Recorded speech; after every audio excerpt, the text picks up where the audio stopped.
Third down and 20. And we want to talk about how do you get better at making trades? Because it's something for us to say like, oh, like go out and sell Denzel Mims for a late second, or go trade Brian Edwards. So yeah, it's one thing to say it, but it's another thing to actually do it. So we kind of wanted to talk about our dynasty theory, how we go into making trades, how we come up with trade offers. So I don't know, Frank, do you want to kick it off and kind of just guide us through the segment? Yeah, so I think that I personally, especially working with you, JT, actually in the rebuild league, we took over an orphan team. For those that don't know, was a pile of old veterans, and it's a super flex 6-point passing touchdown league. Our best quarterback is Cam Newton. We have no one else on the roster. It's like it is a dumpster fire team with no draft picks, and it was a little bit harder to get trades done, even for players like DeAndre Hopkins and Derrick Henry, than at least I thought. I think JT and Jake and Lounis as well, like we slowly realized, like, holy crap, it is way harder to trade a guy that's probably guaranteed to be top 5 at his position than you would realistically think it was. So you kind of had to get, we kind of had to just get creative in how we structured offers, who we targeted, what the whole move was. And I think the very first point I want to bring up, which is not a very popular point, I don't think I see anyone else ever say this, and it's probably going to be scoffed at to a certain extent, but it's the same way that you play poker. Finding who the weak teams are in your league, it sounds ridiculous, but is actually something that you need or should try to do. Because if you're able to find out the guy, whether you know his trade calculator or he's the kind of dude you realize, oh, well, this guy just overprices vets, or, oh, this dude, he just values late first round picks way too heavily, whatever it is, being able to take advantage of that is way more valuable than people realize. And it's something that you need to figure out. Building off that, I think that's a great point, Frank, but building off that point, know your league mates. Like, you're going to have guys that they're homers. If they're an Eagle fan, they're going to say, hey, I want Devontae Smith, and you might be able to get a king's ransom here for Devontae Smith or Jalen Hurts or, Miles Sanders. Know your league mates. Just think about what they like. You're going to have the guy that overprices, draft picks and really values draft picks. So you might be able to get a little more from him if you throw in a pick. Or you have the guy that's like, oh, I only want vets, and he'll be willing to give up more picks in the trade so you can gain value on that side. So if you just know your league mates and know what they want, you're very easy to manipulate the trade value in your favor, but it looks good to them as well. There's a delicate balance with what you guys are doing, though, right? Like, if you're going out and obviously, I'm not saying don't target the lesser guys. Like, you've definitely seen trades before where it's, I don't know, Josh Jacobs for a 3rd-round pick. And it's like, what? Like, I would have offered more. Why are you giving up Josh Jacobs for a 3rd-round pick? And the guy's like, oh, I just think Kenyon Drake's like going to be too much of a problem. I'd rather a 3rd. Obviously, there are going to be people like that in some leagues. Not all of them, definitely. But there's definitely less egregious kind of trades that people make. And you see it and go, what? And I do think it's a good idea to, try and get trades rolling with those kind of players. But if other league mates kind of catch on to what you're doing and they see that you're taking advantage of this guy, when you go out and you try and trade with those league mates, they're going to have in the back of their head, oh, he's trying to take advantage of me. Now, then when you go and you offer them something, and it could be a very fair deal on your part, what you think is extremely fair, what consensus would say is very fair, in the back of their mind, they're thinking, no way, I've seen what he did with the other guy. Like, this is a guy that I'm not going to, let off easy. Like, I need to win. And it's important to keep in mind, no one does a trade thinking they lost a trade. You have to make them think that they're winning the trade. Now, don't do that by, I'm sorry, I'm going off tangents, guys, but don't do that by just bashing it over their head. Like, you need a quarterback. You're totally winning this trade. You need a quarterback. Here's my Sam Darnold. Now you have 10 wide receivers, so you have to give me DeAndre Hopkins for Sam Darnold because he's like your 2nd or 3rd wide receiver, and Sam Darnold's my 2nd quarterback, and you really need a quarterback, and I really need wide receivers. This just makes sense. It's so fair. Obviously, that's not going to work unless you have the terrible guy, but like I digress. So it's very much a give and take of you offer an enticing offer. You don't offer everything that you're willing to offer, though. You want them to at least acknowledge it, though. You want them to think to themselves, okay, he understands what I need. He sees that I'm low at running back. I'm risky at running back. He's offering me a running back. I don't have, like, I have a lot of depth at wide receiver. He's willing to take a wide receiver from me. The values still don't exactly match, though. But at least he's in the right, kind of idea. Then at least they're willing to negotiate with you. Because the whole thing is getting to negotiations. I'll let one of you guys take it off so I'm not lulling people to death with it. But. I mean, I think you lead into a good point because I think you have to make it so the value is at least close enough where they are willing to make a counter. You can't make the trade offer so egregious where they just turn around and go reject. I'm not even going to think about that. And that's the end of that whole even offer. They won't even listen to you because you've made such a bad starting offer that they're like, this guy just wants to rip me off and isn't willing to part with anything. So you got to make that first offer, that initial offer, something that's going to pique his interest, whether it's just a big name in the trade offer that's going to say, oh, I want Derrick Henry, or if it's a high draft pick and you go, oh, I'll take a first-round pick. Like, even if the value doesn't match up exactly, they know you're willing to give up high-end assets to get what you want. And that's just going to make sure – everyone hates that trade when you get it and you're like, oh, you want my second best player, but you're giving me 5 mediocre players. Nobody wants that. 4 quarters does not equal $1 in fantasy football. The sooner that people get that through their head, the sooner they'll start making better trade offers.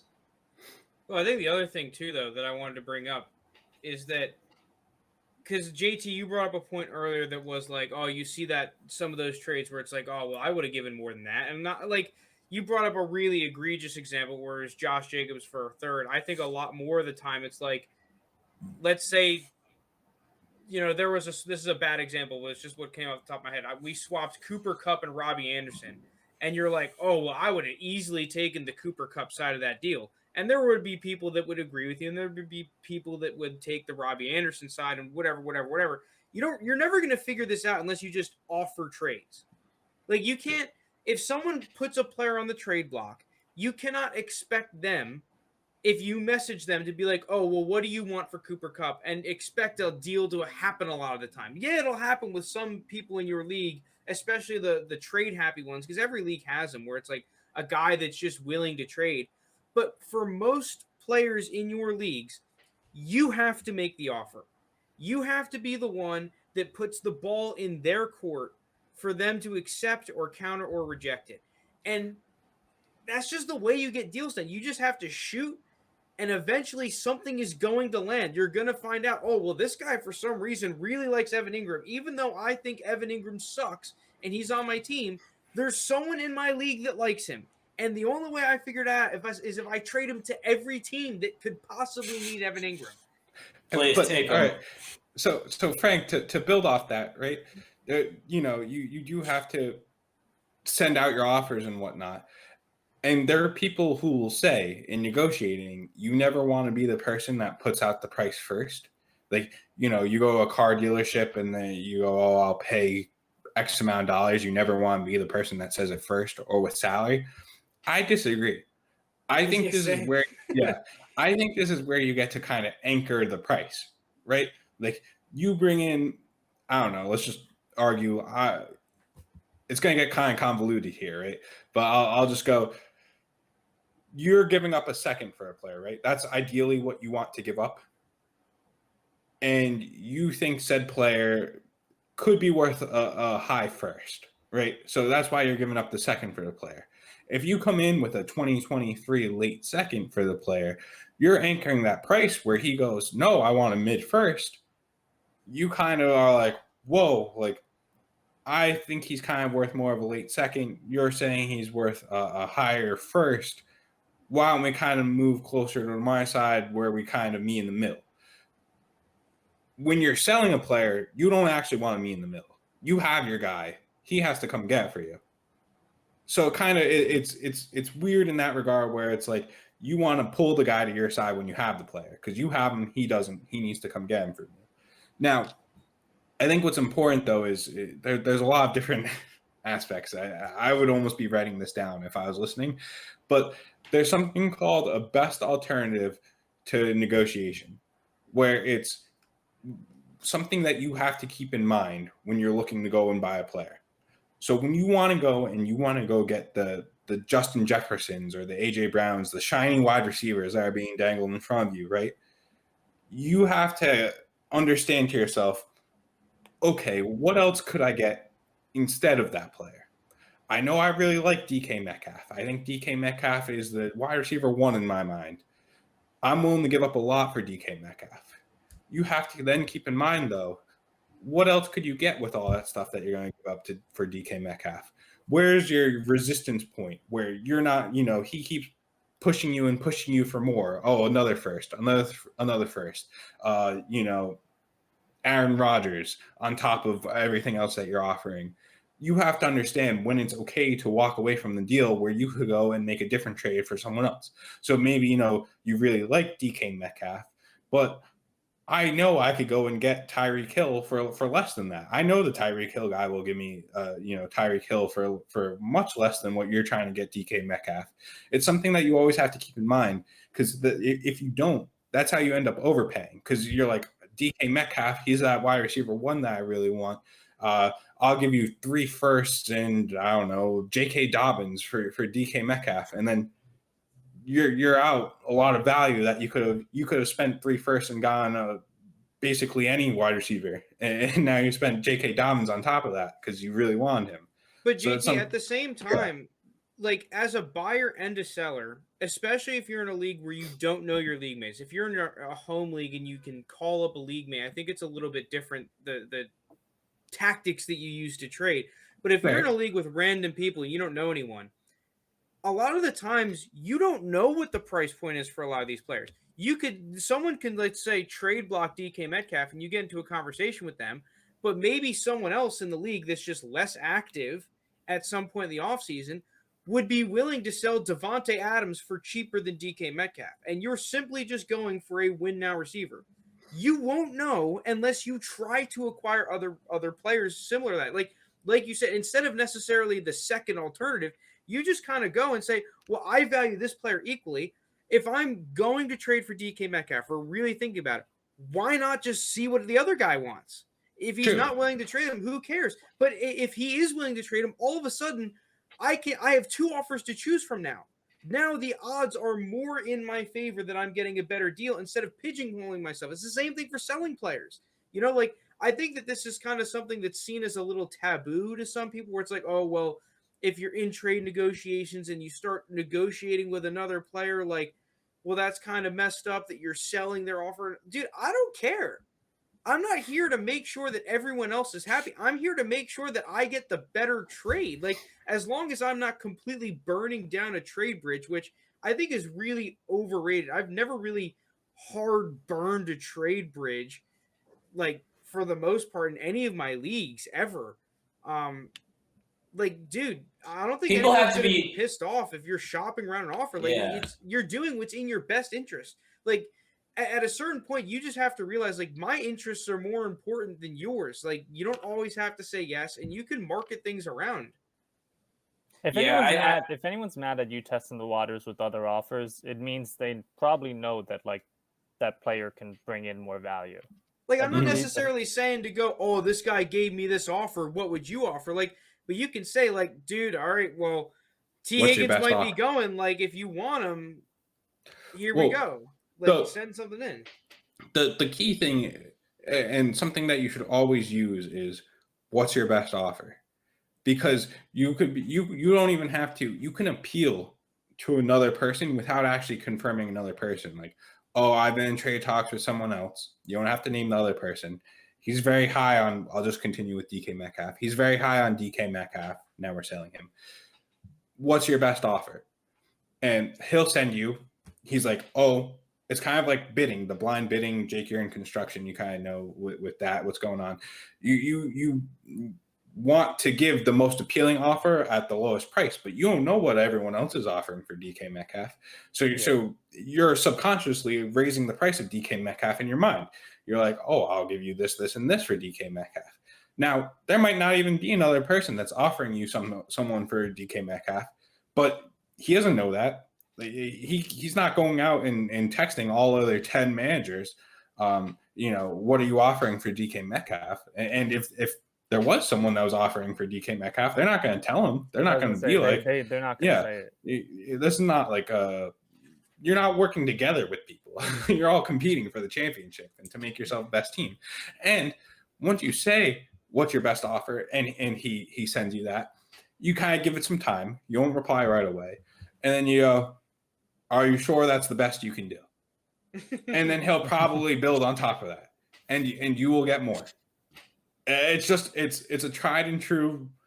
That's when you're in the position of selling, though. Like you want to get rid of. I like that, JT. Yeah, I like that a lot. You want to get rid of the, I don't know who's like a coveted Dak Prescott right now. You want to get rid of Dak. Like you don't like his shoulder thing, but plenty of people in your Superflex league want Dak. That's the best way to get rid of a player like that, because you just get people begging you to get Dak on their team. Now, I don't know if I'm the best one to take care of this next subject, though, but like, how do you handle low ball offers? Like, how do you negotiate around low ball offers? There's a fat reject button, or you just offer for something you actually want.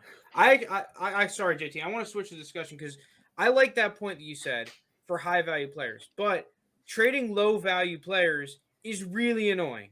And that's what we had to do a lot in our league recently. And it was frustrating as all get out, trying to trade players that no one else wants. Yeah. And the one thing that I learned is that on top of just shooting offers out left, right, and center to anyone that could possibly fathom using this Devontae Parker of a player, you just need to find the vet that no one else also wants, but for some reason you want. Like for us, that was recently James Conner. We were like, we do not want Evan Ingram. We will upgrade some draft capital and pick up James Conner because we actually want James Conner. We think he could be halfway decent. Like, you just this brings up another thing. I'm just going to start rattling things off. I think that pick swaps are not used enough. At least I have started using them all the time. Pick swaps, I think, are one of the best ways to make trades because especially, if a teams are relatively rated the same, like if you say, hey, I'll give you a second, but you got to give me your first back. Like, and people will be like, well, I'm getting a second back. I'll have 2 seconds. It's not that bad. But they don't realize like that first could be an elite level player compared to that second round pick. And it's just ways to help negotiate. Even in a lesser sense, like if it's just a tack on at the end of the trade where you just want to even the value a little bit, say, hey, I'll give you a third for a fourth or something like that to just, sweeten the deal and try to get some of these things done. It really goes a long way in the minds of, the player buying, or if it's in your favor, it goes a long way because now you upgraded some draft capital for a trade you were probably already going to do. Let's be honest. Yeah. So in terms of pick swaps, though, I really try to do it with with the guy's same pick. Like, I want to do it with his second and his third. Right. I mean, that guarantees you move up 12 spots. Which, come draft time, that price is probably going to be more expensive than what I paid for. We just did that in our orphan rebuild league where we traded Darnell Mooney and a second and got the guys first. So we moved up a clean 12 spots from the second to the first for Darnell Mooney. Whether that trade is going to blow up in our face and Darnell Mooney becomes a stud, we don't really care about because we need any halfway decent player. We can't take on the risk of Darnell Mooney busting or not when the odds definitely are in his favor. And we can get a first-round pick out of the deal. Because if Darnell Mooney is not good this year, he's worth nothing. He's worth nothing. Just to recap real quick, we talked about the fact that you need to try and find tacos. I know that's one that people aren't going to like, but you just got to read the room a little bit. You got to you should be aware of who they are in your league. Like, who's the guy that, and it's not even just that. Like, okay, who's rebuilding? You would be surprised at some of the teams that value young assets when they have competing players. There's a guy in our league where it's like he has McCaffrey and a bunch of old receivers and like Ben Roethlisberger, but he's committed to only getting young players. So we offer him guys like Derrick Henry and DeAndre Hopkins, which if I were in his shoes, I would want to make a run at the chip. But no, he wants just young players and young assets because he has an old team. Like, you just need to find a way to read the room, figure out what the other people want, so you can give them what they want that they will actually pay a fair price for. We talked about JT's example of getting more value on high-valued assets. Like, okay, what's your max offer? What do you want more? I don't even think you need to give him the whole sitch. You just be like, listen, I'm getting offers for this guy. If you want him, what's your max offer? And then once he responds, wait a little bit. Okay, well, you need a little more and see what happens. The fact that you need to be the one making trades, you're not going to, if you're expecting to trade and just be the guy that only gets offers from other people, it's only going to happen so many times. If you want to sell a guy and it's not working out, you need to go out and create trades yourself. No one else is going to do it for you. Yeah. But I want to talk about this because what happens when you do receive a trade from someone in your league? Because there is a funny example in one of my leagues that I was doing with one of my buddies that's not in the pod, is we got a trade last year after the draft. It was Cam Akers and Marquise Brown for Dalvin Cook and Devontae Parker. And it was like, at the time, dude, I was licking my chops. I'm like, holy crap, no way this guy just offered us Dalvin Cook for Cam Akers and Marquise Brown. Now, Marquise Brown was getting some hype at the time. Yeah. It was also Zach Moss, too. Zach Moss is in there, but I didn't really care. It's like, dude, Dalvin Cook, sweet, smash accept, right? But I remember texting him and one of our other buddies, and they were like, see if you can get a second on top. See if you can get a second for third pick swap. So I added that on, and lo and behold, the dude accepts. So I got a second round for a third round pick swap on top of that. Frank, let me make a quick point real quick. If someone offers you a trade offer, like the very first initial one, even if you're good with accepting it, odds are that initial offer isn't their absolute most they're willing to give up. Exactly. Like, usually you can squeeze out a little bit more, even if you like and would accept the It's first not offer. always the case, but you can definitely do it. What's up? There's two rules. There's two rules. There's one do, one don't, right? Do. Well, we'll go with, I guess they're both don't, sorry. But don't accept the first offer ever. And it's a two-part reason why not, right? One, you could almost definitely get more on top, right? And you're gaining value for yourself. Two, it kind of creates a buyer's remorse where they're like, why did he accept that so quick? Like, yeah. I would have been willing to give up more. I don't understand, like, why are the pieces that I gave up worth more than I actually traded them for? And that creates a psychological thing in his head where it's like, next time he's not going to offer you as much. Like, he was ready to negotiate with you. He was ready to add on that third, that random Jacoby Myers or something on top of it. And you just accepted it right away. He's first like, nice, got my players. But then he's like, well, why did he accept that right away? Then second, on the flip side, don't be like, a person accepts your trade, right? You just traded Ryan Fitzpatrick for a first round pick.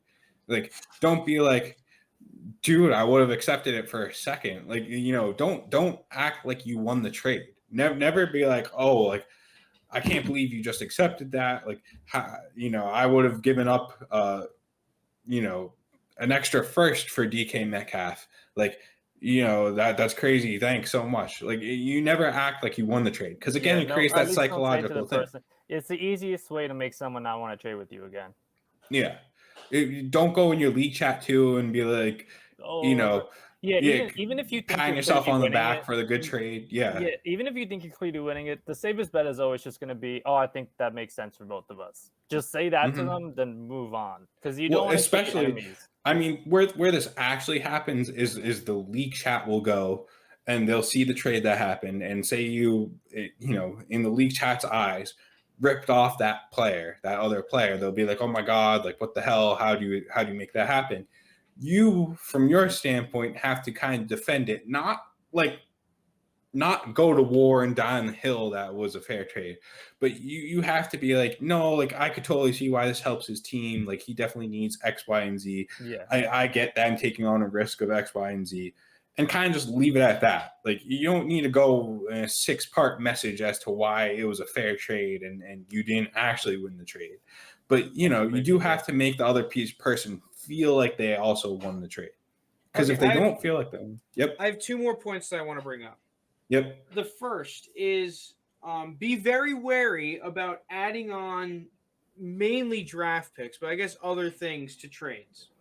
Because what happened in our orphan league, we went through all the trades that the dude made to get into a spot where we were like the only people on planet Earth willing to take the team. He would, in a lot of his trades, just start throwing on future seconds and thirds and fourths and every single draft pick in existence to get trades done, it seemed like. You know, if he wanted to trade Ezekiel Elliott for Alvin Kamara, let's say, that's not a great example, but let's just say, he was like, yeah, I'll trade you a first. And then that's all that it would take to get the deal done. But he was like, you know what? Instead, I'll offer a first and a third just to make sure he definitely accepts it. You know, at the end of the day, those are players. You have to remember, that's your cash. Do not just give away all your cash to make one deal happen unless it's the best deal of all time. Be smart, be calculated. So, like, don't just start throwing shit into deals unless that deal is insanely good for your team, right? You know, it's a little bit of context needed for that, but just be wary of starting throwing shit on top because that can come to really bite you if things don't pan out. Second, and this is especially apparent if you're a team that needs to make moves, like we were in our rebuild league. Do not be afraid to make moves. Do not be afraid to sell high-valued assets. Even if you're a rebuilding team, just because you have a first-round pick does not mean that there isn't a price you can't sell that pick for. If it's your first at the beginning of the season and your team sucks, yeah, you probably shouldn't sell it. But if you traded for a contender's first and then, you know, are just unwilling to move that deal, even though it's easily your best asset, you're probably not going to run into one of those insanely high value trades. I'm not saying that you should go out and start trading all of your more rebuildy assets, but just because, you know, you're a bad team and you have a good young player or a good draft pick does not mean you can't move them and does not mean that you shouldn't move them. You're a rebuilding team. You need any value. That's what JT does. See, that's why I respect you, JT, because you're the type of dude that you have guys that you like, but it doesn't matter. Like, you'll move things to put your team in a better spot, even though you really like those things that you moved. Yeah, like, in our league, I moved Justin Herbert despite really liking him. I ended up getting him back. But, like, I'm willing to put Jonathan Taylor, who I have as a top 3 dynasty running back, I'm willing to put him on the block. I'm willing to put DeAndre Swift on the block, even though I'm really high on him too. Because if people are willing to offer me more value than what I'm giving up, like what I perceive him to be, right? Then why am I not going to make Planet Earth is higher on those guys than you. Well, no, Jonathan Taylor, there are definitely people higher on Planet Earth than me. Because DeAndre Swift, probably not. But there is that kind of point where I know there's definitely people in our league that like Jonathan Taylor more than myself. Frank's probably one of them, actually. But, you know, just trying to make it work where it's like I'm getting the value that I want doesn't always work. But I'm willing to do it nonetheless. Like, if I'm getting overpay. Yeah. Go ahead. Kind of building off that, I think it's one of the worst things you can do is if someone comes to you and says, hey, I want player X. And you just go, no. I think that's so dumb. Every player has a value. Whether that value is too high for that, you know, the team that's inquiring to actually make a deal happen, that's one thing. But to just go straight up, no, I'm not trading it, I think that's the dumbest thing ever. Because if you have a guy that's extremely valuable and someone says, yeah, I'll give you 5 first-round picks, you go, okay.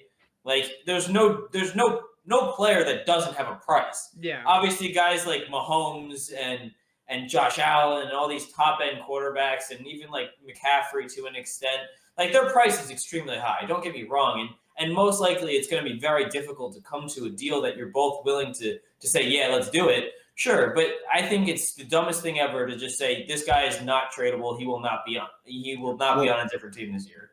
On the flip side, another don't, which I find that I'm guilty of a decent amount, but other people are as well.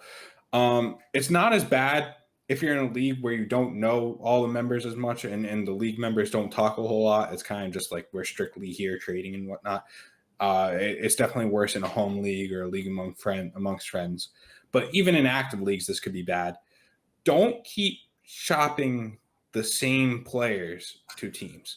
Don't keep offering. I offered Jonnu Smith to like almost every team. And every team knows that I'm now trying to give up Jonnu Smith. I was lower on Jonnu Smith than consensus.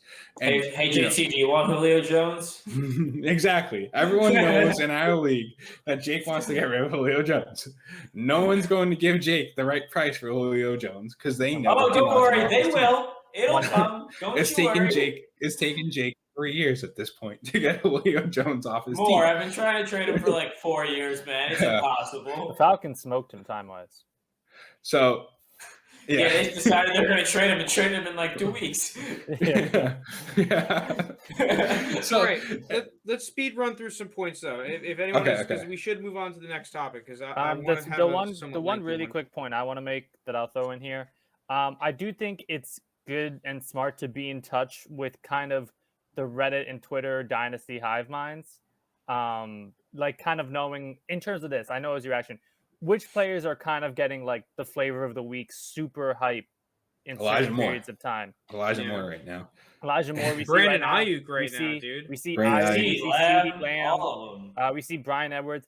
I think it's good to be aware of it because obviously you want to have like your own opinion. Don't just follow the hive mind. And if you see someone like on your team that's either getting like completely overhyped or you see someone that's not being talked about at all that you think should be getting talked about, that's little things you can use to like be like, oh, their price is lower than what I think it should be. So I think being general in touch with kind of who's getting like the current hype trains. There's hype trains every summer on certain guys. Some work out, some don't. But I think being aware of them and then judging it off your own perception of the player can be very useful in trades. All right, last couple points. Draft picks are good, especially seconds and thirds, because come the draft, they're going to be more expensive to move up than you really think. And you can usually trade back and just pick up that pick next year plus premium. Other thing, crap, I thought I had it written down, but I don't. What was it? I had another good. Oh, don't always try to win the championship in the offseason, because I've been guilty of this and still am to a certain extent because I'm impatient. Yeah, you can't win the championship in the offseason. If you need a receiver really badly, you can wait until week 5. You don't have to perfect your roster before the season starts because you can really get boned a lot. And I mean, I traded a 2nd-round pick and like 2 4th-round picks for Mark Ingram last year because I thought Mark Ingram, hey, he's going to have one more good year. Like, I thought he was going to be like Chris Carson, right? 1, maybe 2 good years left, and then, he'll be gone. But he did nothing. I couldn't start him a single week. He was trash. That's because I tried to win the championship in the offseason, right? He was terrible. Yeah, I started him trash. once, never started him again. Like, he was garbage. You were better off starting Gus Edwards, all right? Probably could have got him for nothing. I had him at the time, so yeah.